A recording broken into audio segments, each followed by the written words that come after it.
I think the most important thing is that when you're doing an RFP is to make sure that it's a balanced RFP, that it's not just about what is the price of your emblems or your iPads or your watches or whatever. All too often we hear and see when we're responding to an RFP that it's all about added value and strategic sourcing terminology, and all too often it ends up that it's all about the commodity. It's all about what is the baseline price or whatever. I think RFPs need to be better balanced in terms of, yes, here's what we allocate as a percentage of the total for the price. That portion, that element is worth X amount of marks.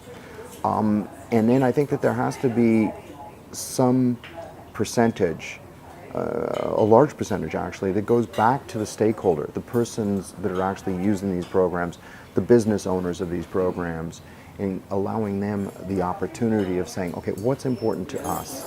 How does this tie into mission, vision, values? How does it tie into specific business objectives? Those are things that often strategic sourcing doesn't understand. And I think that all too often the wrong people are really driving the RFP process. I realize that it has to be done.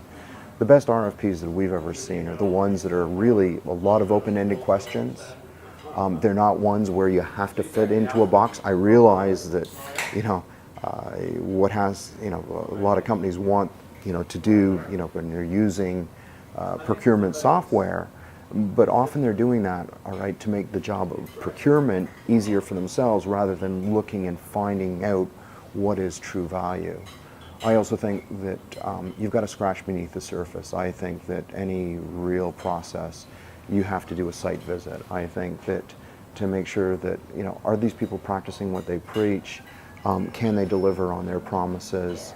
And it's all too often to set up a shingle and say that I'm a recognition, rewards provider, and I'm a specialist. And often I think, okay, it's just a shingle.